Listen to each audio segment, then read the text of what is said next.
Yo tout le monde, c'est Watan Soso par rapport à la finale de la Ligue des Champions qui va opposer Manchester City et Chelsea. On va en parler dès maintenant parce qu'en fait, c'est vrai que j'aurais pu faire une vidéo de débrief par rapport au match Chelsea-Real Madrid, mais je me suis dit que c'était pas trop intéressant et j'ai préféré directement parler de cette finale-là. Je trouve que c'est déjà mieux et qu'il y a pas mal de choses à dire par rapport à ça. Après, je referai peut-être encore une vidéo quelques jours avant le match un peu plus détaillée et tout ça. Mais en tout cas, voilà, c'est bien dans les commentaires. Qui voyez-vous gagner la Ligue des Champions? Manchester City ou Chelsea. En tout cas, franchement, c'est sûr qu'on aura droit à un gros match et une grande finale avec deux clubs qu'on ne voyait pas forcément au bout.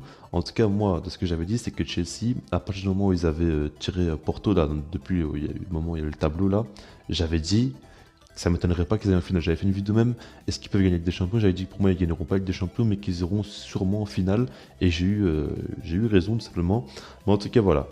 Par rapport à ça, on va parler d'abord d'état de forme de Manchester City. Alors eux, comme vous le savez, leur parcours, vous le connaissez, il n'est pas ultra impressionnant ou quoi, mais pour moi, ce qui a vraiment été impressionnant, c'est leur double confrontation face au Paris Saint-Germain. Et là, franchement, ils ont été impressionnants.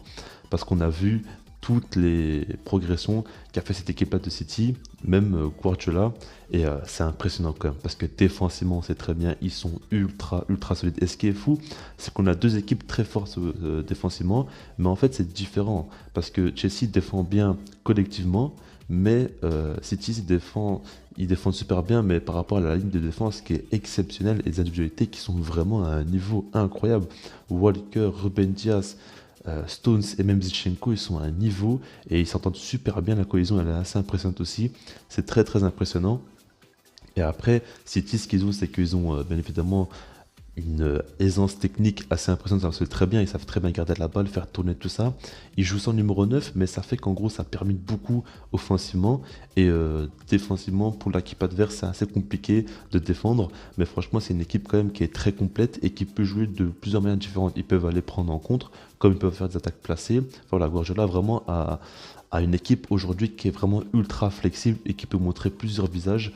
Et franchement, c'est assez impressionnant. Pour moi, c'est vraiment l'équipe limite la plus complète que j'ai vue, qui peut vraiment jouer dans plusieurs styles de jeu différents. Et voilà, côté de Chelsea, eux, c'est vraiment une équipe qui défensivement est ultra solide aussi. Mais comme je dis, c'est vraiment le système tactique et le collectif qui défend super bien. Il y a Rudiger qui a un niveau incroyable, Kanté aussi, mais c'est vraiment le collectif qui défend ultra bien. Et après, ce qu'ils savent faire, c'est garder la balle, mais c'est pas forcément leur truc de base. Ils peuvent très bien garder la possession face à n'importe qui, je pense.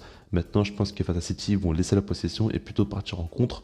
Et ce qui est dommage, on va dire, chez eux, c'est offensivement. Ils grattent beaucoup d'occasions. Face à Real Madrid, ça a été vraiment très criant. Parce qu'au match aller, ils ont raté énormément d'occasions. Pour moi, ils devaient marquer minimum 3 buts.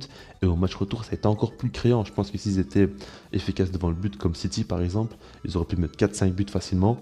Ils ont eu énormément d'occasions, énormément d'actions gâchées, tout ça. Et c'est à l'image de Havertz qui n'est pas toujours très bon devant le but, notamment aussi Timo Werner.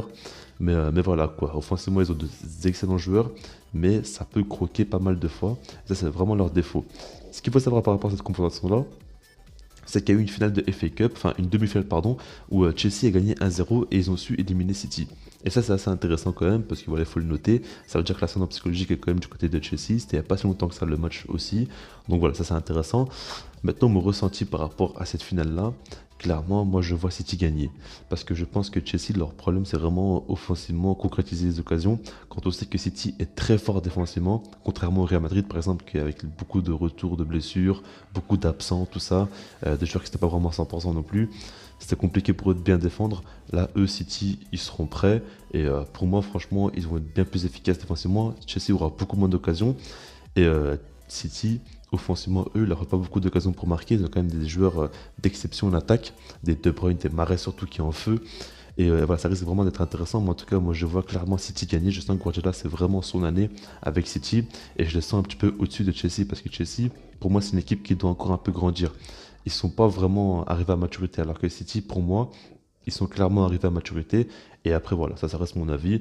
Maintenant, je trouve que ça va être un match quand même où je sens qu'il n'y aura pas beaucoup de buts. Clairement, je pense pas qu'il y aura beaucoup de buts. Ça va être un match assez fermé et c'est vraiment les détails qui vont compter. Après, il se peut très bien que Chelsea arrive sur un corner ou quoi, à mettre un but ou sur une contre-attaque bêtement, à réussir. Imaginez Werner, voilà, il rate pas, il marque tout simplement son action. Et après, de là, ils défendent super bien, ils tiennent le score. C'est possible aussi, mais moi, je vois clairement City gagner. Je pense quand même qu'ils sont prêts plus que jamais et je les vois clairement gagner avec des champions. En tout cas, voilà. N'hésitez pas à me dire ce que vous en pensez dans les commentaires et puis sinon, moi, je vous dis peace.